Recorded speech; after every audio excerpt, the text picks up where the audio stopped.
Please, thank you for this unsolicited testimonial. And now, by special permission of the Commander-in-Chief, me, here is Mars' first space explorer, Colonel Cosmic.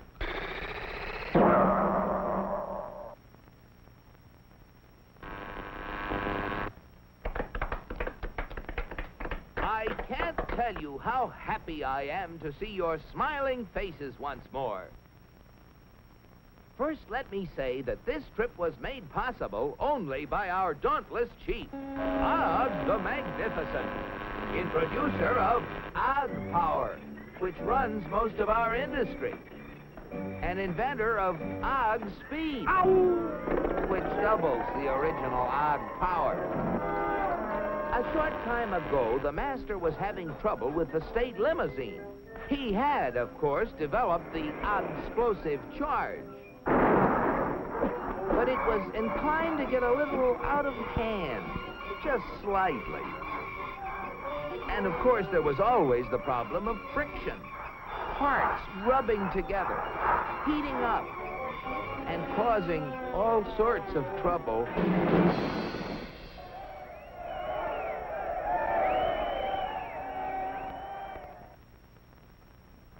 But our leader was undaunted. He immediately ordered our first expedition into space to bring back the secret of how other planets got their state limousines to run smoothly.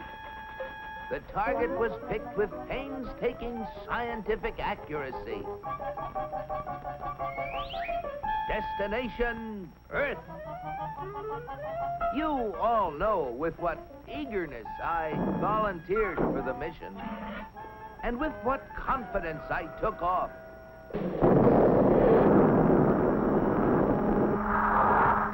I took careful bearings and set out for my goal. It seemed no time till I was approaching a country of Earth called, the United States of America. I set her down like a feather.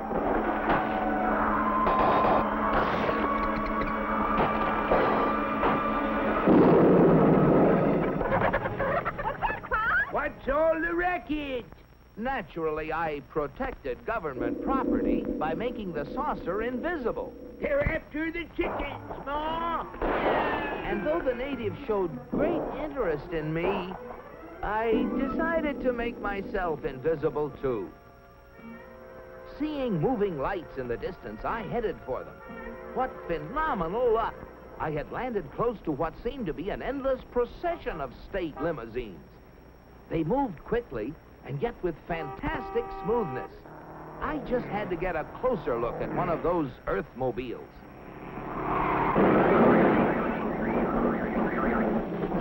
Just as I thought.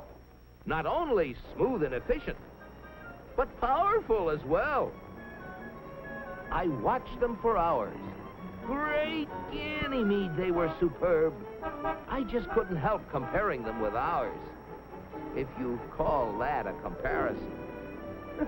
Surely these vehicles must be the property of the highest officials.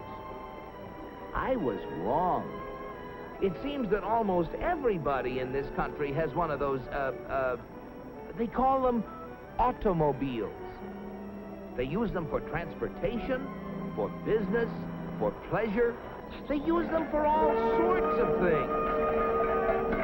I found that these vehicles gather at places called service stations, where they are fed, lubricated, that's how they beat friction, and given the finest care.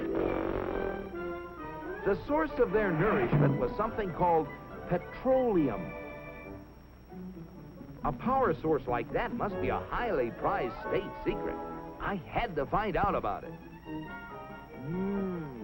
Perhaps the secret lay within this government archives building. It was heavily guarded, but casting discretion to the winds, I walked boldly inside. Their code was remarkably easy to break. They merely substituted the word oil for petroleum. And I soon got hold of a veritable mine of classified information. I began to assimilate the material. I soon found out that though petroleum products are easily found anywhere, petroleum itself is a very elusive substance. Experts have to search for it constantly in all the most likely and unlikely places with all kinds of scientific devices. When they figure they found a good spot, they drill a hole in the ground called an oil well, for almost all oil lies far beneath the surface of the earth. These wells go down thousands of feet and cost a lot of money to drill. But that's no guarantee that they're going to find oil. Matter of fact, in exploratory drilling, only 1 well in 9 finds any oil at all. Only 1 in 44 recovers enough oil to pay for itself. And only 1 in almost 1,000 makes a major discovery. Pretty big odds. Yet America's proved reserves, the oil supplies still underground, have kept increasing steadily. I couldn't imagine how this ever-increasing supply of oil was achieved until I found out that there's not just one, but thousands of oil companies, all competing with each other to discover and develop new sources of oil. For believe it or not, in the USA, anyone who is willing to risk it can drill for oil. But oil discovery is only part of the story. Once they get oil out of the ground, it has to be moved through pipelines, on ships, or in tank cars to fantastic processing plants called refineries. Crude oil goes in, and great Jupiter, the things that come out. Gasoline, for example, the most efficient mobile power source on Earth. That was the stuff that powered all those cars and trucks.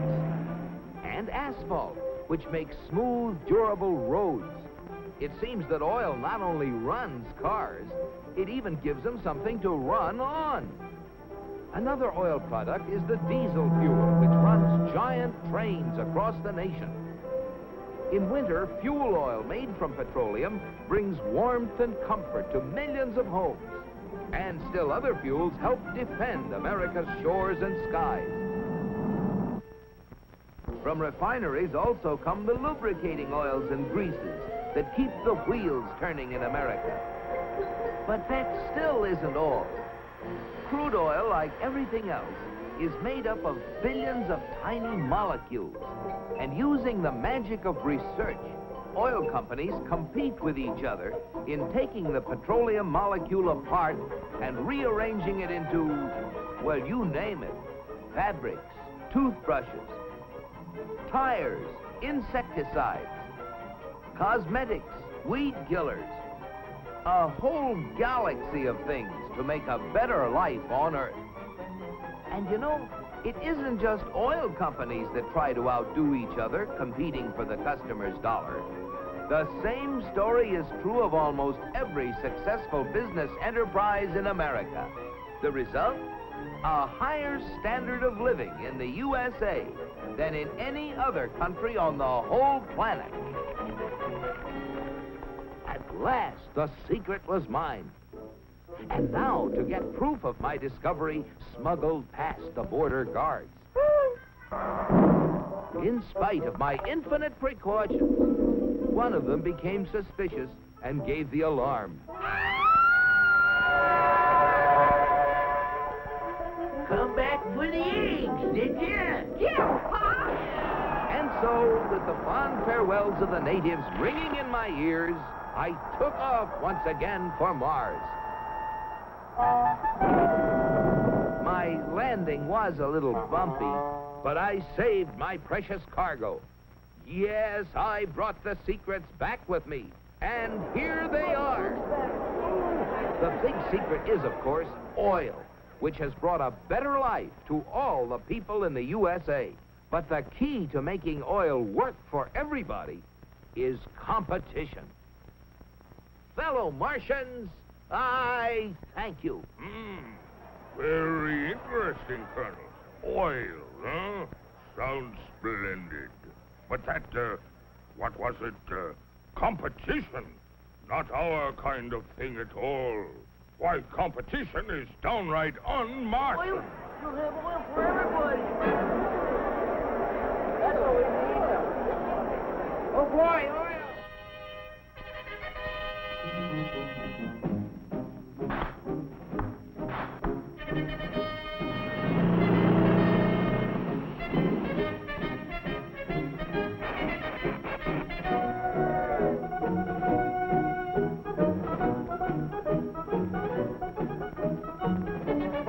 Look at them.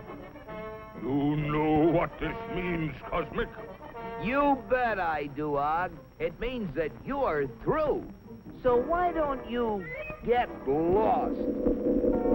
Yes, the real secret is not only a great source of energy, but also the freedom to make it work for everybody. And if you have both of these things, any goal is possible. It's Destination Unlimited.